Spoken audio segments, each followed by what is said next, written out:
What is the best part of teaching improvisation? If you do your job right, you become a member of a really nice group of people. And it usually comes after you make them play status games. Because then they do become so nice, as you probably have found out. Masks have some effect of the same kind. The status stuff is quicker. But you let them be other people for a while and other personalities, and you change their levels of power, and they just become nicer and friendlier. And it's a problem like in long courses, because then you're sending them out into the cold again. I haven't found a way to transition back. I do tell improvisers not to tell the groups what happened. Like, if you want to communicate any of this stuff to the group you work with, be very cautious and just try tiny moderations of behavior. But going back to their own groups. Yeah. Mm-hmm. Don't go back full of bounds, or they'll hate you. But it's difficult because if it's a really great course, everybody's in love with each other, really. I'm not talking sexually. There may be that as well, I don't know. But it's great. It's people become nicer and nicer. The guys who sit with folded arms don't fold their arms anymore. People who always sit at the end of the row sometimes start sitting in the middle. And you can see the group modify. Even on a weekend course you can see it, but on a 10-day course, you suddenly have a vision of what life could be like and how nice it would be when you didn't have to defend all the time. So that's what I think is great about teaching improv. And it doesn't always happen. Can't always do it. I can say I had that experience. Going to Loose Moose. People are fun but critical. They're mostly real people. There's less games off stage. Yeah. But if you do status games, you can't deceive people anymore because you know what they're doing. And they know what they're doing. And gradually they understand how they're holding other people away. Of course. Yeah. It's interesting. It does mess up some other standard authority systems, though, when you question it, because it doesn't work. Teachers used to, at the beginning, teachers were always afraid this would make work more difficult. I mean, school teachers. Uh-huh. But actually, it makes it easier. If they adapt. The kids let off steam, and the kids get nicer, so they become nicer to teach, I think. But they certainly don't get less disciplined, which was what they were frightened of, the teachers. But of course, have you thought about that? What? Of course. Of course? Yeah. What do you mean?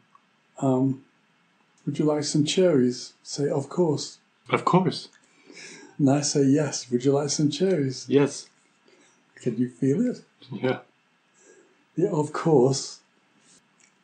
The of course has all kinds of ramifications. And we all do it. But actually, it's putting you up. It's putting the other person down. Yeah. How about that? I mean, if you live to this age, you do learn more things. Of course. In the end, it gets difficult to say of course without knowing what you're doing. Yeah. You are now based in Canada and have taught around the world. Are there different challenges teaching in different parts of the world? No, I don't think you're really out in the wider community. I think you're in a sort of special group, and they all have the same defenses. I mean, you can feel that there are different rules in Japan and that you're breaking them without knowing it. Even so, it's that they still have the same problems of defending themselves against the future and against other people's ideas. So we talked earlier a bit about the only people I feel are different are the English, who have a sort of natural misbehaviour, and I don't know why. I can't understand how that happens. You don't really have to teach English misbehaviour, it's just below the surface. Probably our substitute for sex in the old days. You can see it in Jane Austen and in the characters there. You know, Sense and Sensibility. He said, well, you could take the horse with you to the cottage. And she said, no, that would be too much of a luxury. And he says, well, the Petter could help in the kitchen. I mean, it's English. A horse is not going to help in the kitchen.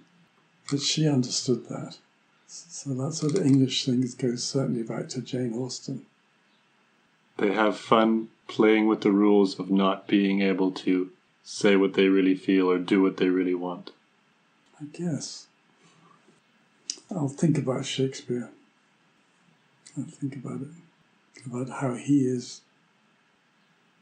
Next question. Okay. Who are the practitioners or performers you admire most? Who should students be looking up to? I have met lots of good improvisers in my time. Usually it's by nature. It's like I don't know, feeding apples to a horse or something. They just want it. But then there are other people who can achieve it just by wanting it and working hard. But I don't. In almost every group there's some particularly gifted improviser. What about other theatre practitioners or directors or designers? I'm in Canada, I don't see much. Yeah, but old. Joan Littlewood was a great one. A communist, an avowed communist. So the government didn't like her and based her work on improvisation. We could take the Green Line down to Stratford East, just her theatre, and we could see live human beings on the stage. And then we could come back to our theatre, the Royal Court, and to me it looked like, I used to call it the theatre of taxidermy, because our actors looked like animated corpses, and hers looked alive. Even though it was supposed to be edgy new work, they were still just going through the motions? It didn't look like at the Royal Court. Yeah, wasn't it supposed to be about... There was nothing new about the acting there. Yeah, just the writing. Yes, and that died out pretty quickly. They still study that period in schools. They did when I was there. Well, there was an eruption of something, but nobody had any technique. And everybody was refusing the given technique because they thought it made for dull theatre. But nobody emerged from that. Well, I emerged from that. My work went on, but that was the only work that changed. And that work didn't affect the work in the theatre because the actors at the studio were not the actors in the company. That was open to anybody. I formed the theatre machine of the actors who weren't getting work, deliberately, because I had some hope they might be there and I wanted them, if you see what I mean. I didn't really take the best improvisers, but they got better and better. One became a famous mime teacher and taught at RADA for 30 years. He's still alive somewhere. I've met these people who are wonderful and they don't get famous in my life. It's really disconcerting. It's like they have everything, but they don't get famous. There's a little Welsh conductor who's a genius, but made a few records, CDs. Amazing, but personally so offensive to management. Never gets any work. He did a Beethoven 8th Symphony, which is electrifying. People think it's rather one of the dullest symphonies. not when he conducts it. Wow. Anyway, the question of why certain people never got famous does amaze me. Life baffles me a bit more now than it did when I was young, I would say. When I was young, almost all the money for the arts went to an opera company, like 98% or something, some ridiculous percentage, just went to opera. Because the English had to have opera, because you had to take foreign ambassadors to something. And opera, light opera is pretty innocuous. But I think the English attitude to the arts has probably changed a bit. Back when the theatre got famous, it was certainly fun. And it was fun improvising in a totally empty, a world with no improvisers. When we first went to Germany, the poster said, Theatresports aus London. And it said mime. We're advertising us as mimes. And we said, why are you advertising us as mimes? And they said, well, we don't know what to call you. So they would come not expecting any English. They thought we were a mime company. But we could survive in countries where they didn't speak English. And I don't think Spolin's people could have done that. No stories. Also, my work bit was based on everything changing. Theatres change. People go on the stage not to be altered. Ridiculous. Were there masked characters from the Theatre Machine people? Yes. When did they develop them? Just on tour and in rehearsals? Roddy always had an interest in masks and made masks. Might occasionally bring one on. Oh yeah, that's right. Well, there was mask work. I taught masks at the studio. And we sometimes put on a mask scene, like two masks getting into bed together. But were those new ones they just chucked on? And no, they would have characters. They would have worked on them and they've shown up in other situations. Yeah, it was very good to have a few mask characters you could chuck on. Yeah. I mean, it's very dangerous improvising on a stage when you don't have anything. But you do have a lot of games you can apply. And it's nice if you can chuck on masks because you've got something different in it. Also, it makes you seem more professional. And we didn't usually have music. I think music's very important. But we didn't take a sound improviser around with us. Not normally. But they must have come up with characters quickly, because it takes my experience, not everyone can come up with a useful character. They were students from the studio. They'd been to math class twice a week. Oh.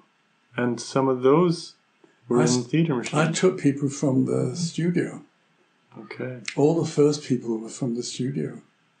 So they'd had the studio training. And how long did that go on? How long would people stay in that program? Well, those first people I took stayed forever. And I think they went on I think they were going on in the 80s, long after I left England, I think. Royal Court studio acting class. No, the studio stopped after 3 years. Oh, okay. But the Theatre Machine went on. Yeah. Okay, but some were there for those 2 or 3 years. Yeah. Develop rapport, develop some characters, and then hit the road. And if you did for 6 months, if you're doing 2 mask classes a week, that's a lot. Yeah. Yeah. And I used to get the best teachers I could find at the studio. Not ones who agreed with each other. There was often no connection.